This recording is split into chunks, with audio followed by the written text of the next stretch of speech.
जय हिंद दोस्तों, कैसे हैं आप लोग। Once again I welcome you all. मैं इंजीनियर अजय गुप्ता आप सभी लोगों का स्वागत करता हूं घटना चक्र के यूट्यूब प्लेटफॉर्म पे। दोस्तों कल हमने एक पॉजिटिव वर्ब स्टार्ट किया था, तो बात को सीधे सीधे जोड़ते हैं।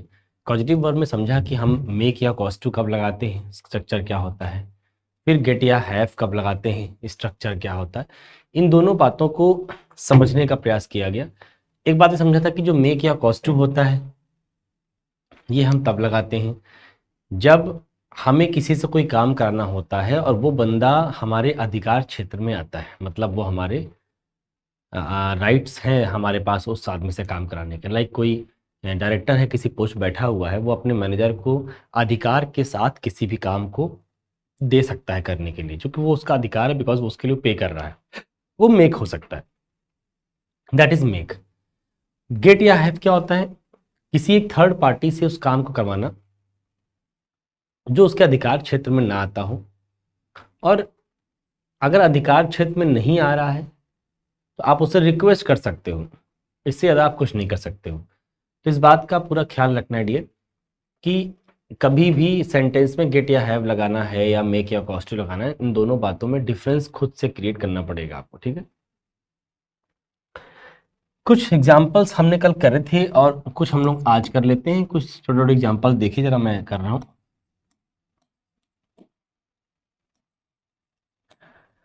Like human beings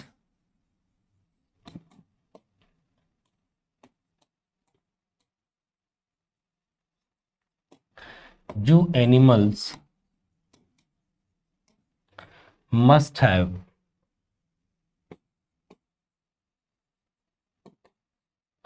dentist space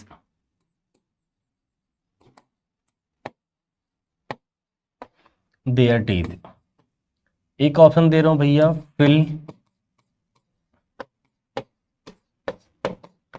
एक ऑप्शन टू फिल। एक ऑप्शन फिलिंग। एक ऑप्शन फिल्ड।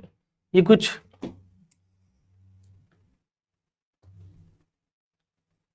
ऑप्शंस दिए गए हैं। Now we have to choose one of them, हम क्या भर सकते हैं। एक बार ट्राई करें।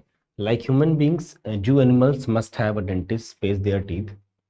जैसे हम इंसान के पास अपने डेंटिस्ट होते हैं, डॉक्टर, कि दांतों में कोई समस्या होती तो हम डेंटिस्ट के पास जाते हैं। तो वैसे ही हमारा कहना है कि यार इंसानों की तरह जू एनिमल्स, जो हमारे एनिमल्स हैं, इनके पास भी एक डॉक्टर हो इनका, जो इनके भी दांतों का इलाज कर सके। अगर इनके दांतों में किसी भी प्रकार की समस्या आ रही है तो इन ये भी एक तरीके से भाई लिविंग प्राणी है, तो इनका भी ख्याल रखा जाना चाहिए। तो एक बार ट्राई करें आप। फिल लगाएंगे, टू फिल लगाएंगे, फिलिंग लगाएंगे, फील्ड लगाएंगे, क्या लगाना चाहिए।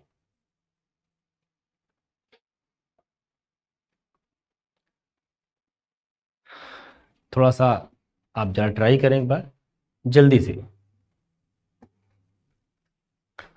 तो बेहतर होगा। थोड़ा फास्ट करेंगे तो अच्छा होगा भैया। इसमें कोई पीडीएफ खुल सकती है अगर खोला जाए तो। क्यों भाई, पीडीएफ खुल सकती है अगर खोला जाए तो। कुछ प्रैक्टिस करा दिया जाए बच्चों को। बिल्कुल भाई, जी मैं आपको भेज दिया हूँ। कितना लिख के प्रैक्टिस करेंगे ऐसे। इसको ओपन कर दीजिए, मैंने भेजा है व्हाट्सएप पे आपको।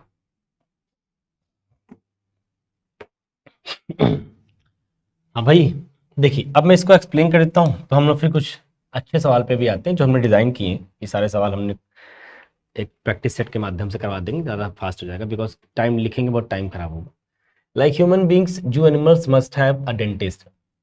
हमने सिखाया था बेटा कि हम मेक जब भी लगाएंगे, मेक जब भी लगाएंगे तो मेक के बाद अपना एक ऑब्जेक्ट आएगा, बोलिए हाँ।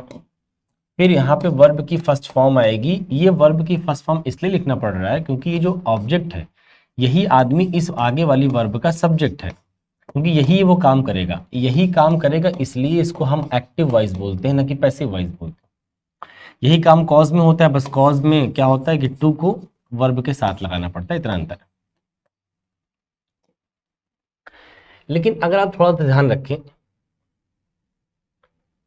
गेट या हैव में क्या होता है बेटा, गेट प्लस ऑब्जेक्ट में क्या सीन होती है कि हम जो यहाँ टू के साथ V1 लिखते हैं तब जब लगे कि ये वाला आदमी इसी वर्ब का सब्जेक्ट है, डूअर है, मतलब ये वाला आदमी ही इस काम को कर रहा है, तब तो ये भी एक्टिव वॉइस हो गया।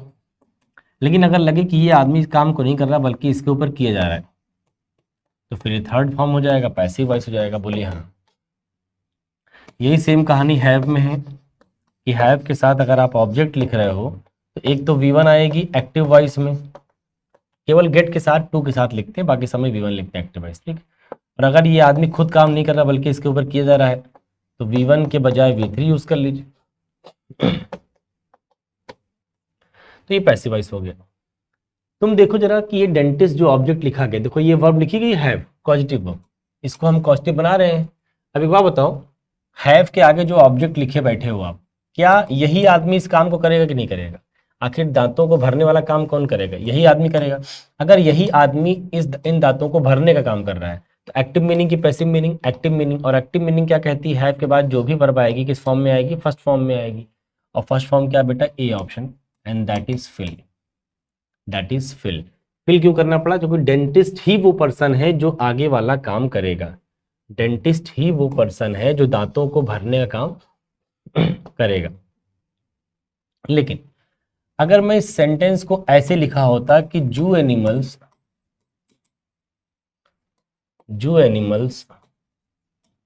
must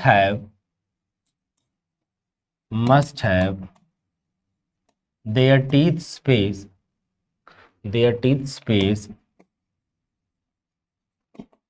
dentist. अच्छा एक बताओ, ध्यान रखना, अगर एग्जाम में मान लीजिए, ये तो एग्जाम का सवाल था जो मैं लिखा हूँ, प्रीवियस ईयर पेपर है, लेकिन मान लो एग्जाम में हैव ना लिखा होता, यहाँ पे गेट लिखा होता, क्योंकि आपको पता है कि गेट या हैव दोनों लगा सकते हैं, कोई दिक्कत वाली बात है नहीं। अगर हम गेट लगाए होते तो गेट के बाद फिर आगे हमको लिखना पड़ता है वर्ब की फर्स्ट फॉर्म एक्टिव वॉइस के लिए टू के साथ, तो आंसर क्या मारते? फिर बी ऑप्शन मारते, क्योंकि गेट में केवल V1 नहीं आता, टू के साथ V1 आता है। लेकिन अब मैं कह रहा हूँ सेंटेंस ऐसे लिखा होता कि जू animals must have their teeth. इस बार देखो मैंने ऑब्जेक्ट की पोजीशन चेंज कर दी, इस बार हमने इस वाले ऑब्जेक्ट को यहां ले लिया और इसको यहां पे ले लिया, यहां बाई लगा लो। बाई लगाने का मतलब ये क्या बन गया बेटा? डूअर। अगर ये डूअर बन गया है तो खुद जरा सोचो कि इस बार क्या जो ऑब्जेक्ट आगे है और यहाँ जो वर्ब लिखने वाले हो, क्या ये आदमी इस काम को करेगा? नहीं करेगा। क्या दांत भरने का काम करेगा कि दांत को भरा जाएगा? तो आप कहेंगे सर दांत को भरा जाएगा, इसका मतलब कौन सी form? Third form, passive voice. तो थर्ड फॉर्म क्या होगा बेटा? Answer filled. तो मतलब एक ही सेंटेंस कई आंसर्स हो सकते थे कि बस अलग अलग तरीके से अगर चीज़ों को रखा जाए तो आंसर्स ऑटोमेटिक बदल जाएंगे, लेकिन मीनिंग वही रहेगी। दोनों में क्या एक ही बात रहा है कि ह्यूमन बीइंग की तरह इन जानवरों के पास भी अपना एक डेंटिस्ट हो जो उनके दांतों की टेक केयर करे, भरे। तो इस बात का ख्याल रखना बेटा, थर्ड फॉर्म वहां क्यों गया, यहाँ पे फर्स्ट फॉर्म क्यों गया? बिकॉज वो एक्टिव मीनिंग है, ये पैसिव मीनिंग है। आई होप कि ये कल के लेक्चर को हम रिकवरी देने के लिए ये एग्जाम्पल आपके सामने लिखे थे, तो खुल जाएगा कि हम आगे लिखें, बड़ा कर देंगे। चलिए भाई, अभी देखिए जो मैंने आपको अभी तक समझाया सिखाया है, ये उसका एक रिफ्लेक्शन है। जरा इसको ऑन कर दीजिए, सामने दिखता रहे। हाँ, इसका एक रिफ्लेक्शन है। जैसे जिन बच्चों को लगे कि सर पूरी बात फिर से समझा दीजिए, तो मैं पूरी बात फिर से समझा दे रहा हूँ। एक प्रैक्टिस, ये मेरा डिज़ाइन प्रैक्टिस सेट है, मैं इस तरह से अपनी चीज़ों को बहुत एक्सप्रेस करता हूँ साइंटिफिक तरीके से। इस तरह की लैंग्वेज आपको किसी किताब में नहीं मिलेगी बेटा, क्योंकि बुक इस लैंग्वेज है नहीं, ना हम बुक इस लैंग्वेज पढ़ाना पसंद करते हैं। तो पॉजिटिव वर्ब का अपना डेफिनेशन तो मैंने डिफाइन कर दिया। मैंने आपको बताया था बेटा कि मेक या कॉज टू हम जब लगाते हैं तो हम कहीं ना कहीं फोर्सफुली बात कर रहे होते हैं, किसी से काम करवा रहे होते हैं, और काम हम कब करवा पाएंगे? जब हमारे अधिकार क्षेत्र में आएगा। हमने खुद लिखा है अगर x makes y do something, देखो मेक के बाद वर्ब की फर्स्ट फॉर्म लगाया है डू। अगर मेक यूज करते हो तो तुम क्या कर रहे हो? x फोर्स करता है y को ऐसा करने के लिए। मैंने बताया भी था कि मेक का मतलब होता है हम कहीं ना कहीं फोर्स का सेंस देते हैं। अब फोर्स कर क्यों पा रहे हैं? बिकॉज हमारे पास अधिकार है आपसे काम कराने का। तो x makes y do something का मतलब x forces y to do, and y has no chance. SSP अगर एसओ को कोई बात बोल देगा तो भैया एसओ को मानना पड़ेगा। एसओ के पास कोई चॉइस नहीं रहेगा कि हम मना कर दें, असंभव वाली बात। उसके पास सिर्फ एक ही तरीका है बात करने का, sir sir sir sir sir sir. क्यों? क्योंकि सर बोल रहे हैं, सर को मानना ही पड़ेगा। नेक्स्ट, अगर हम मेक की जगह हम गेट या हैव लगाते, अगर आपने हैज लगाया, हैव लगाया, देखो हैव के बाद एक्टिव वॉइस में वर्ब की फर्स्ट फॉर्म लगाते हैं, यहाँ भी लिखा हुआ है। तो x have why do something का मतलब हो गया एक्स क्या करता है, वाई से कुछ चीज कहता है करने के लिए, and Y says as okay. कोई थर्ड पर्सन है, राह चलते आदमी से आप अपनी बात को रख सकते हैं कि भाई तो ये काम कर ले। अब करना ना करना वो आपकी चॉइस पे डिपेंड करता है, हम आपको कंपेल तो नहीं कर सकते, बिकॉज आप हमारे अधिकार क्षेत्र में नहीं आते, आप थर्ड पर्सन है।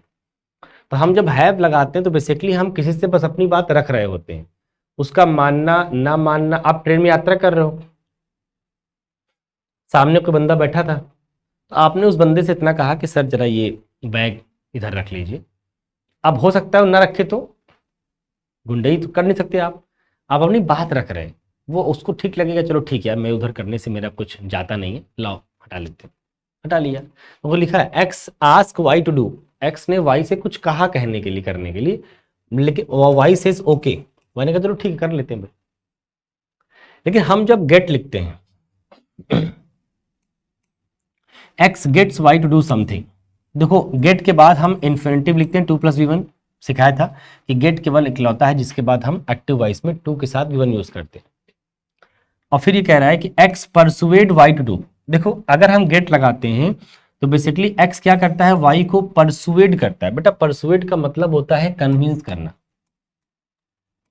परसुएड का मतलब होता है कन्विंस करना, इसी को फ्रेजल वर्ब बोलते हैं प्रिवेल ऑन, किसी को राजी करना, किसी को राजी करना। मतलब गेट लगाने का मतलब you will put your effort to convince someone for your work, आप अपना पूरा फुल एफर्ट लगाते हो उस व्यक्ति को कन्विंस करने के लिए जिससे आप काम करना चाहते हो। बात समझ में आ रही, दैट इज गेट।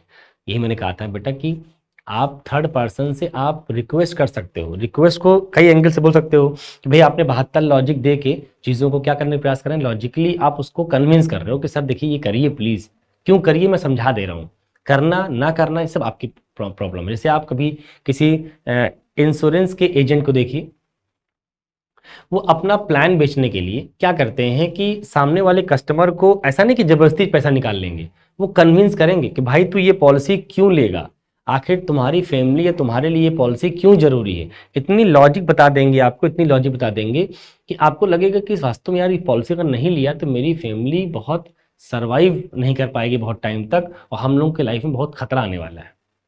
मतलब आपको इतना ज़्यादा कन्विंस किया लॉजिकली कि आपको लगा बिल्कुल इस आदमी सही कह रहा है और इससे पॉलिसी ले लेना चाहिए, आपने ले लिया। ये क्या कर रहा है, गेट करना। हम थर्ड पर्सन से रिक्वेस्ट तो करते हैं, रिक्वेस्ट कोई इंसान कन्विंस करके कर लिया, कोई यूं ही बोल दिया, तरीका अलग अलग है, इसीलिए गेट भी लगा सकते हैं, हैव भी लगा सकते हैं। तो कुल मिला के दोनों समझा दिया मैंने, ये बातें ऑलरेडी हो भी रखी। अच्छा, हम जब ऐसा ऑब्जेक्ट यूज करते हैं हैव या गेट के बाद, देखो दोनों में यूज किया गया है, जो आगे वाला काम नहीं कर रहा है बल्कि उसके ऊपर किया जा रहा है, तो पैसिव वैसे यूज करते हैं। देखो डन यहाँ भी लिखा, डन यहाँ भी लिखा, थर्ड फॉर्म दोनों में है, यहाँ भी थर्ड फॉर्म यूज किया गया है और यहाँ भी थर्ड फॉर्म यूज किया गया। तो इसका मतलब क्या हुआ कि when subject is not doer passive voice, मतलब कि हमने कहा था ना कि जब जब हम यहाँ पे एक ऐसा ऑब्जेक्ट यूज करते हैं जो आगे वाला काम करता नहीं है बल्कि उसके ऊपर किया जाता है, तो कहाँ यूज करते हैं, पैसिव मीनिंग में, वो यहाँ लिखा हुआ। तो आई होप कि ये पूरी बात समझ में आ गई होगी जो मैंने कल के लेक्चर में समझाने सिखाने का प्रयास किया था। अब आइए कुछ बढ़िया क्वेश्चन आपके सामने हम आपको करके दिखाते हैं, एक बार इनके आंसर्स आप जरा करने का प्रयास करिएगा।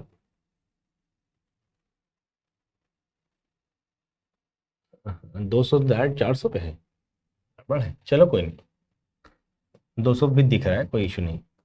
आइए भैया, पहला सवाल है, I made my son space the windows before he could go outside to play. Verb है वॉश, वॉश वर्ब की क्या करना है, फॉर्म भरनी है।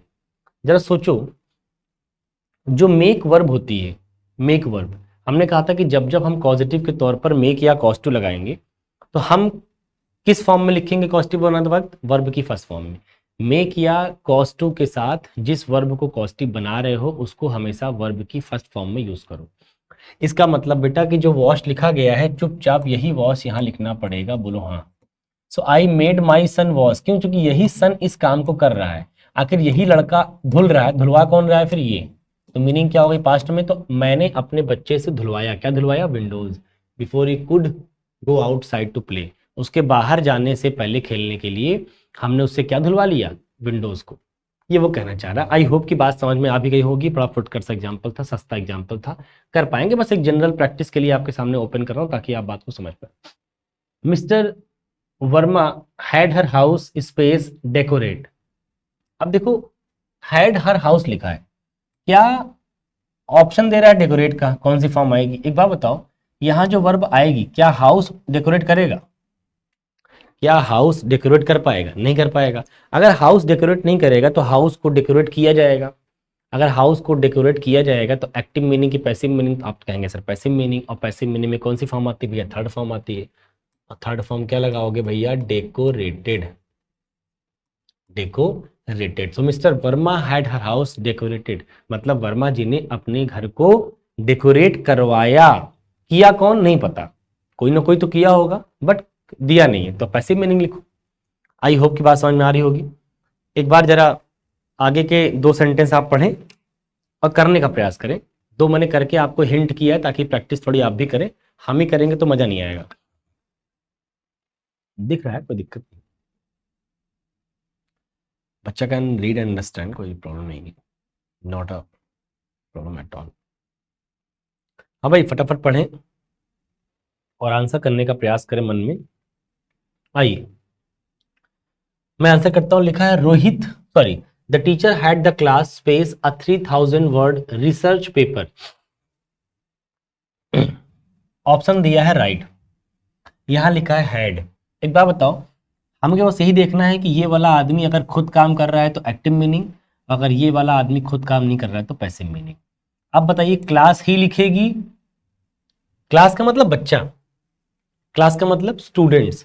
आप सोचिए, स्टूडेंट्स ही लिखेगा रिसर्च पेपर या स्टूडेंट के ऊपर लिखा जाएगा? स्टूडेंट लिखेगा। अगर स्टूडेंट ही वो काम करेगा मतलब क्लास ही वो काम करेगा तो एक्टिव मीनिंग, और एक्टिव मीनिंग में हैव के साथ किस फॉर्म में लिखते हो? फर्स्ट फॉर्म में, लो लिख दिया। The teacher had the class right a 3000 word research paper.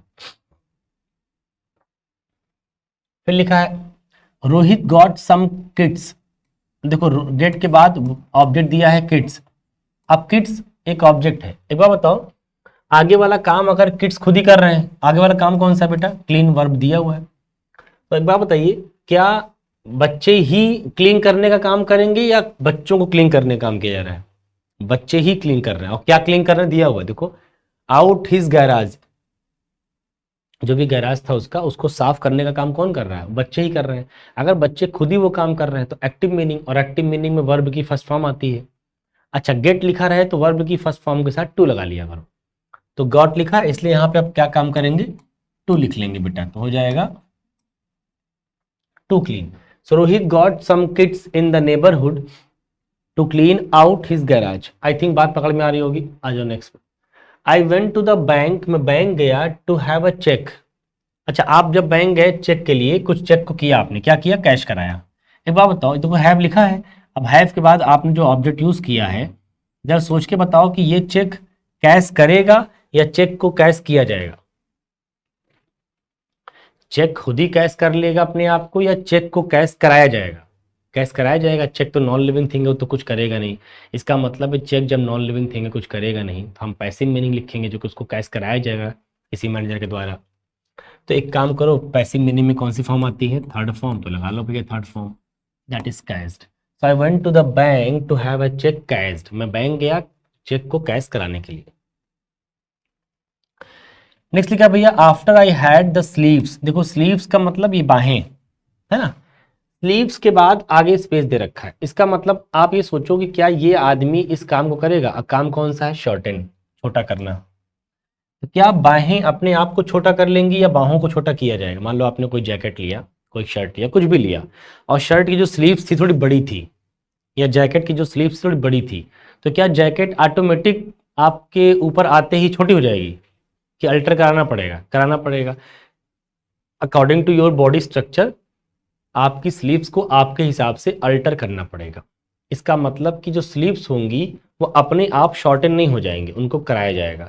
अगर उनको कराया जाएगा, this is not active meaning, this is what? Passive meaning. और पैसिव मीनिंग में वर्ब की कौन सी फॉर्म लगाते हैं? Third form. तो शॉर्टन की थर्ड फॉर्म क्या होती है बेटा? शॉर्टेंड। नेक्स्ट लिखा है my boss made me. Again देखो मेड लगा लिया। मेक के बाद जिस वर्ब को कॉस्टिव बनाओगे किस फॉर्म में? फर्स्ट फॉर्म में। और फर्स्ट फॉर्म क्या दिया, रीडू दिया। रीडू मतलब पुनः कोशिश करना, री मतलब तुरंत तुरंत दोबारा करना, रीडू का लो। अब तो फर्स्ट फॉर्म में आएगा रीडू। नेक्स्ट दिया देखो 8, Tom had a bad headache yesterday so he got his twin brother Tim. बढ़िया सवाल है, एक बार आप ट्राई करिए इसको। ये बढ़िया सवाल है, मतलब अच्छा सवाल है, इसको मैं चाहता हूं कि आप करें, एक बार पढ़ें जरा। जब भी सवाल को दिया जाए तो 10 सेकंड सोचा करिए भाई।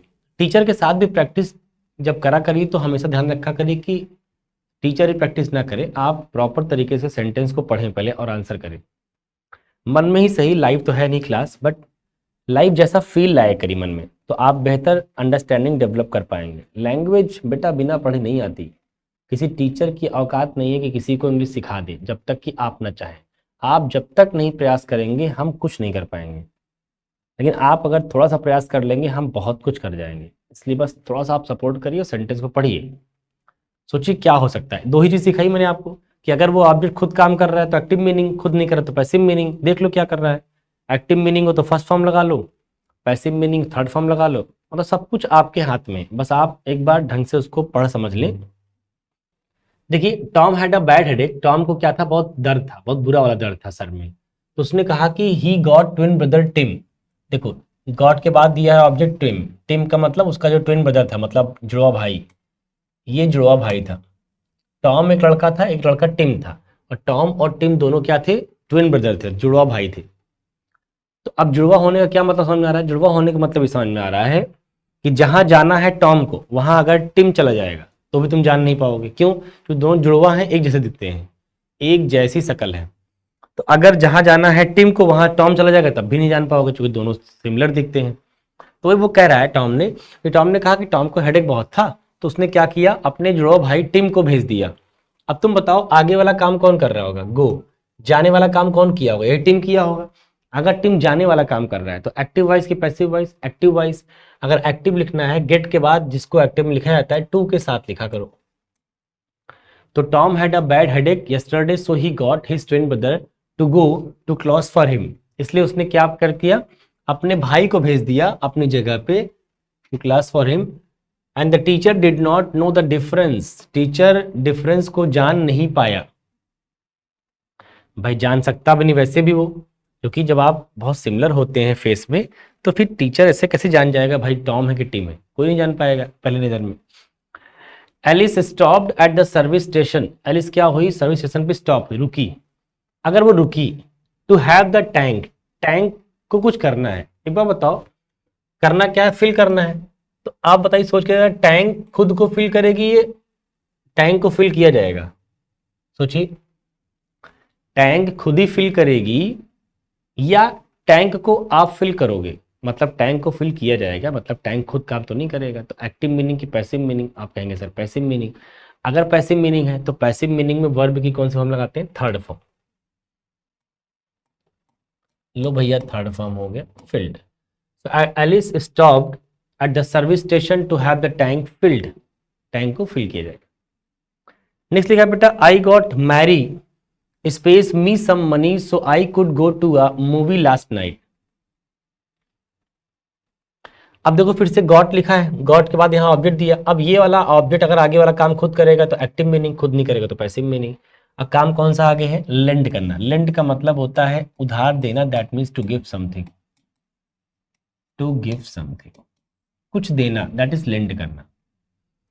अब मैरी अगर खुद करेगी तो एक्टिव मीनिंग, खुद नहीं करेगी इसके ऊपर किया जाएगा तो पैसिव मीनिंग। अब लेंड का मतलब देना ही होता है, तो इसे ने दिया होगा, अगर इसे ने दिया होगा तो एक्टिव मीनिंग, और एक्टिव मीनिंग का मतलब क्या हो गया, टू लगा के लिखना पड़ेगा। अच्छा उधार अगर दिया है किसी को तो लिया कौन है, देखो आगे लिखा है मी, मी कौन है, रिसीवर। अगर मैरी ने कुछ दिया तो लिया कौन, मी ने। क्या ले लिया, सम मनी, कुछ पैसे दे दिए। नेक्स्ट लिखा है Mister Fields went to a doctor, field क्या हुआ, डॉक्टर के पास गया, और to have the wart on his nose. देखो हैव के बाद लिखा है द वार्ड, वार्ड का मतलब जो नाक पे कोई एडिशनल चीजें मांस आ जाता है, on his knows space remove. अब आप बताइए वार्ड खुद ही रिमूव कर लेगा या वार्ड को रिमूव किया जाएगा, जो नोज के ऊपर जो वार्ड आ गया है वो वर्ड खुद ही रिमूव करेगा या वर्ड को रिमूव किया जाएगा? तो आप कहेंगे सर किया जाएगा, ऑटोमेटिक कैसे कर लेगा, जादू थोड़े है, इंसान थोड़े है वो। इसका मतलब अगर ऑटोमेटिक नहीं होगा, किया जाएगा, तो पैसिव मीनिंग, और पैसिव मीनिंग की थर्ड फॉर्म क्या होती है भैया? रिमूव्ड। बोलिए हाँ। Piling onions always makes me. अब देखो अगेन मेक के बाद हम जिस वर्ब को कॉस्टिव बनाएंगे ऑलवेज यूज फर्स्ट फॉर्म। तो फर्स्ट फॉर्म क्या है बेटा? क्राई का, क्राई ही होता है, तो क्राई लगा लिया। Piling onions always makes me cry. जो ओनियंस को छीलना हमेशा क्या करता है? मुझे रुला देता है। अक्सर देखा होगा जब प्याज छीलते वक्त इंसान के आंख में आंसू आ जाता है, तो वो आंसू रोने की वजह से नहीं आते, वो आंसू प्याज की वजह से आते हैं ना। प्याज में ऐसी रेज होती हैं वो आंख बर्दाश्त नहीं कर पाती। We had a professional photographer.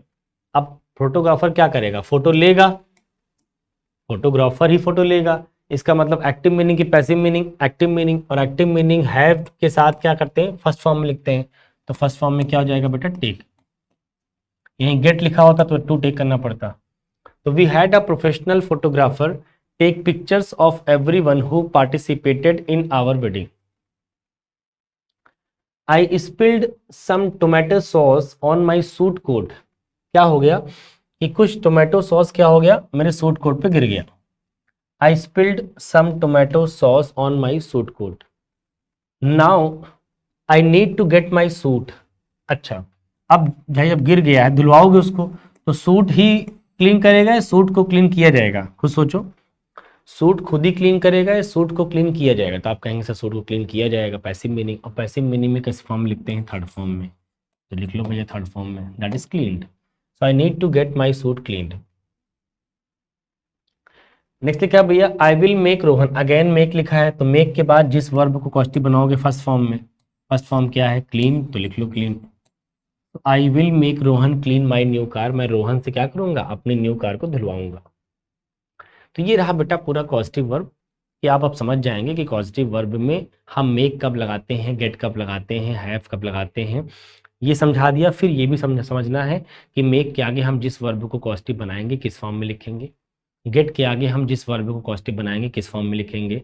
Have के आगे हम जिस वर्ब को कॉस्टिव बनाएंगे किस फॉर्म में लिखेंगे। ये सारी बातें मैंने आपके साथ शेयर कर दी। आइए कुछ हम बात को आगे लेके चलते।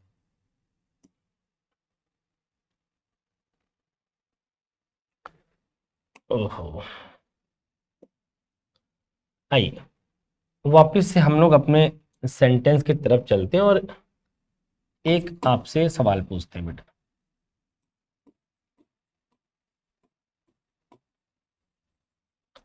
ही was made,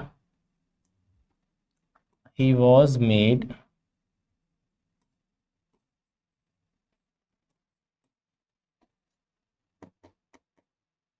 he was made। एक ऑप्शन दिया आपके साथ,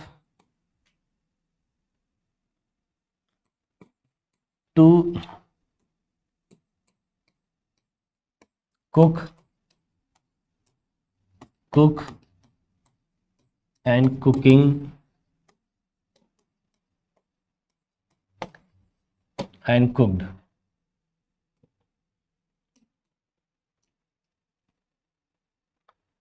ये सेंटेंस दिया हुआ है और हमने एक सेंटेंस और बोल दिया।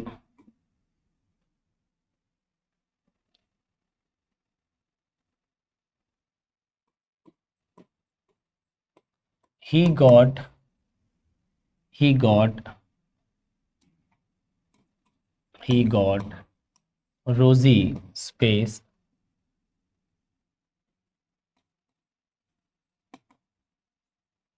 राजेश। ही गॉट रोजी स्पेस राजेश, ये सेंटेंस है। ऑप्शन फिर से आपके सामने एक है बेटा,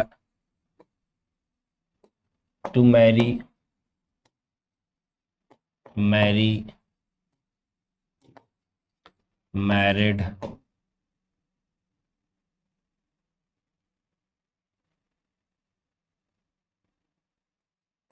और मैरी। ये कुछ ऑप्शन दिए गए, एक बारी ट्राई करिए,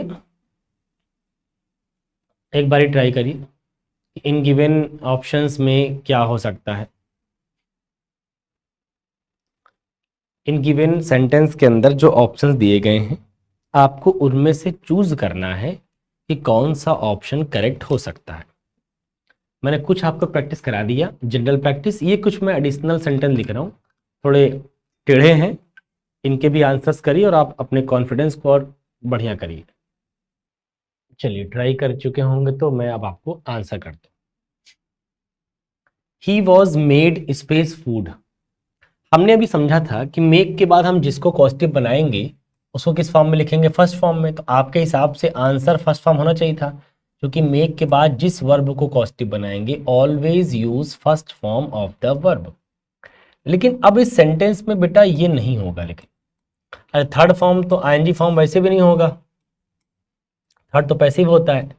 करेक्ट ऑप्शन कौन सा होगा? ए। अब ये ए सही कैसे हो गया, मेक के आगे टू कैसे लग गया? इसको जानने समझने के लिए मैं आपके सामने एक सेंटेंस लिख रहा हूं। He made me cook food. देखिए, मेक के बाद हमने जिस ऑब्जेक्ट को लिखा है मानना पड़ेगा यही आदमी इस काम को कर रहा होगा। अगर यही आदमी इस काम को कर रहा होगा तो जाहिर सी बात है ये एक्टिव मीनिंग कन्वे करेगा। अगर मान लो कहा यह जाता कि भैया इस सेंटेंस का आप पैसिव बना दीजिए, क्या बना दीजिए? पैसिव।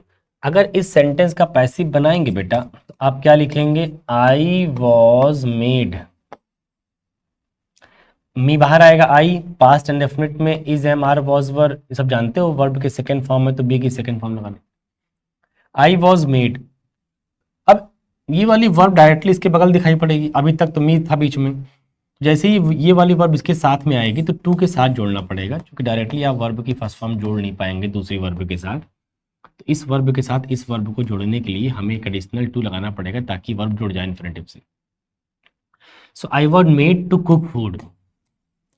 मतलब जब मामला पैसिव वॉइस में होगा तो मेक अपने आगे ऑटोमेटिकली वो वर्ब डिमांड करेगा, क्योंकि मेक के बाद जो ऑब्जेक्ट लिखा रहता है वो ऑलरेडी जा चुका होगा सब्जेक्ट बनने, तो वो तो यहाँ दिखेगा नहीं।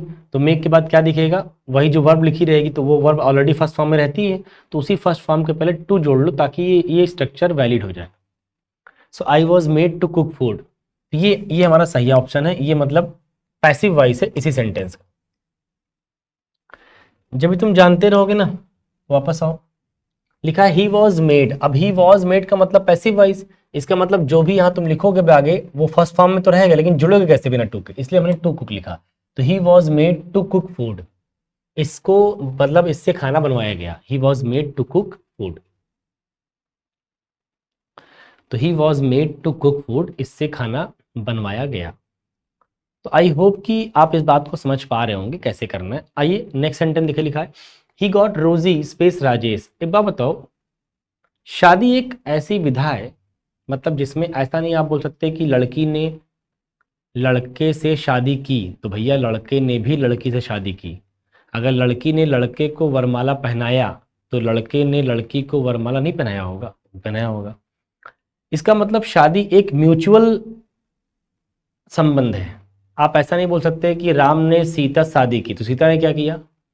सीता ने भी राम से शादी किया। तो मतलब बड़ी पिक्चर क्लियर है। अगर आप ये कहते हो कि ही गॉट रोजी, रोजी क्या कर रही होगी? शादी की होगी। शादी किससे की होगी? राजेश से। तो रोजी खुद ही शादी करेगी या इसको करवाया जाएगा? ये खुद ही करेगी, जो खुद माला पहनाएगी, तो ये दुल्हन हो गई। इसका मतलब है कि अगर ये खुद करेगी तो एक्टिव मीनिंग, और एक्टिव मीनिंग में क्या लिखते हैं? First form. तो एक तो ये गलत, एक तो ये गलत, एक तो ये गलत। अच्छा, गेट के साथ फर्स्ट फॉर्म लिखते हैं, टू के साथ लिखते हैं। Correct option is A. So he got Rosie to marry Rajesh. He got Rosie to marry Rajesh. क्यों? क्योंकि आपको समझना है कि गेट के साथ हम जिस वर्ब को कॉस्टिव बनाते हैं बेटा उसको टू के साथ लिखते हैं, वर्ब की फर्स्ट फॉर्म के साथ टू के साथ लिखते हैं। आइए एक सेंटेंस आपके लिए मैं और लिखता हूं।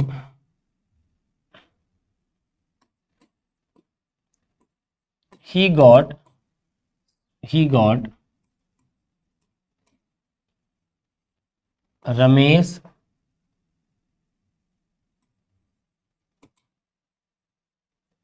एक सेंटेंस, और फिर लिखा बेटा मैंने ही गॉट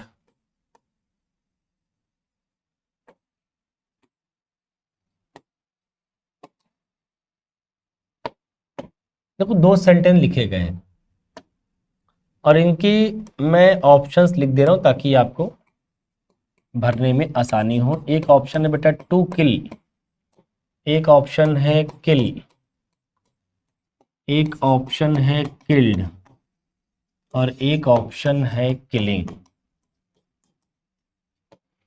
4 ऑप्शन दिए गए हैं और आपको चूज करना है वन ऑफ देम। दोनों सवालों के ऑप्शन सेम है। इसी में से आपको क्वेश्चन नंबर 1 के ऑप्शंस को भी चूज करना है और इसी में से आपको क्वेश्चन नंबर 2 के ऑप्शन को भी चूज करना है। जल्दी से आप क्लियर करिए तो बात को आगे बढ़ाऊं। धैर्य धैर्य धैर्य है आपके पास? धैर्य रखिए, कटरा मिलता है, खरीद लीजिए।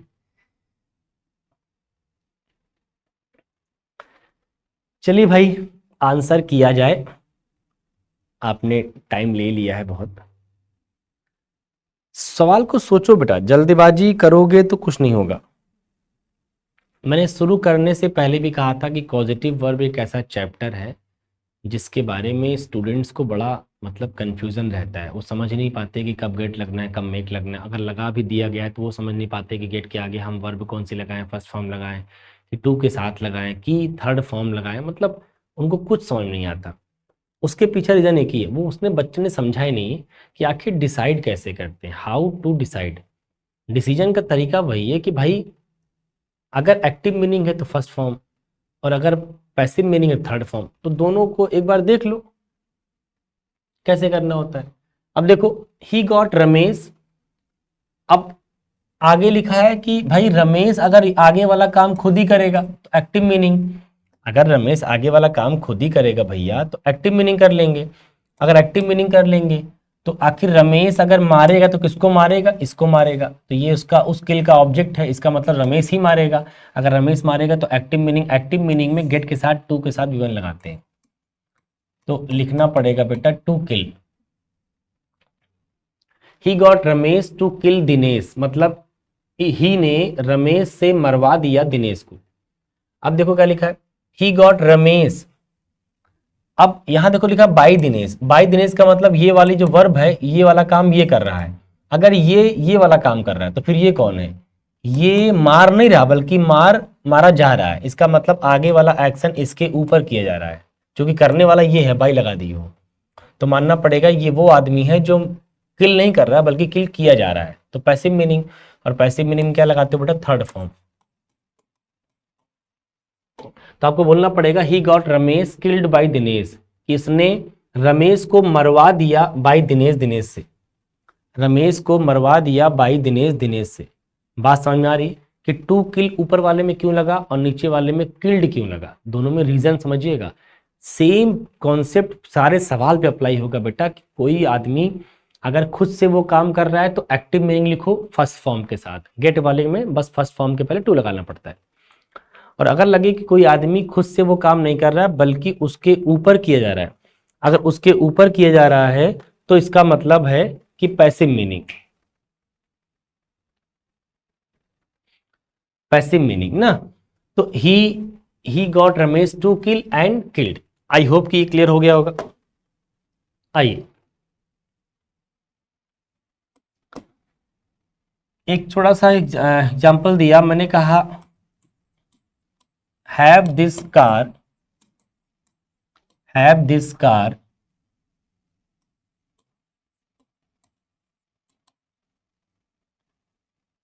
रिपेयर।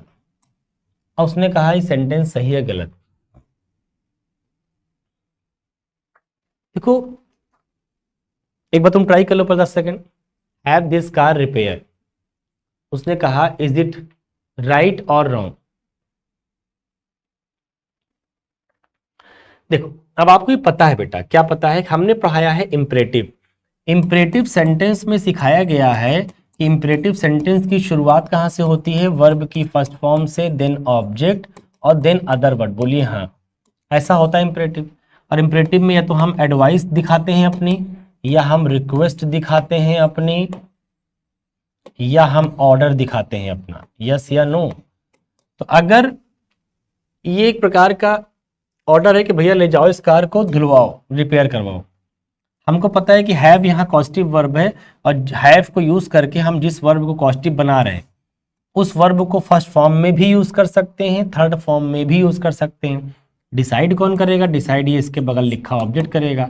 अगर ये आदमी खुद इस काम को करेगा तो एक्टिव मीनिंग, ये आदमी इस काम को खुद नहीं करेगा तो पैसिव मीनिंग। तो कार रिपेयर तो करेगी नहीं, कार को रिपेयर किया जाएगा बेटा, तो पैसिव मीनिंग लगाओ। तो क्या लिखा जाएगा? Have this car repaired. Meaning क्या हो गई? Imperative sentence. मीनिंग क्या हो गई? कि इस कार को रिपेयर करवाओ। किसी ने आदेश दिया ऐसा, यहां आओ और जाओ इस कार को रिपेयर करवाओ। तो हैव दिस कार रिपेयर्ड। बात समझ में आ रही है? Have this car repaired. तो आई होप कि ये पूरा का पूरा जो कॉजेटिव वर्ब का फंडा था हमने समझा दिया बेटा, कि पॉजिटिव वर्ब में कैसे करते हैं, पॉजिटिव वर्ब में पैसिव वॉइस कैसे बनाएंगे, एक्टिव वॉइस कैसे बनाएंगे। एक ही बात को लिखने के 72 तरीके थे। उसी बात को हम पैसिव से लिख सकते थे, उसी बात को हम एक्टिव से लिख सकते थे। कोई इसमें अंतर वाली बात नहीं। बस एक बार आप ध्यान रखें कि किस मोड में लिखा जा रहा है। अगर वो खुद कर रहा है तो एक्टिव में लिख लो, खुद नहीं कर रहा तो पैसिव में लिख लो। ठीक है, जाके बढ़िया से प्रैक्टिस करिए। कहीं कोई तकलीफ आपको लगे कि हाँ सर फिर भी क्वेश्चंस रुक रहे हैं, तो जरूर से आप लोग इन्फॉर्म किया करिए। मैं आपका पूरा समर्थन करूंगा, पूरा प्रॉब्लम सॉल्व करने में हेल्प करूंगा। ठीक है, कमेंट बॉक्स में बस आप मेंशन कर दिया करिए। मिलते हैं नेक्स्ट क्लास में। आज के लिए इतना ही। Thank you so much.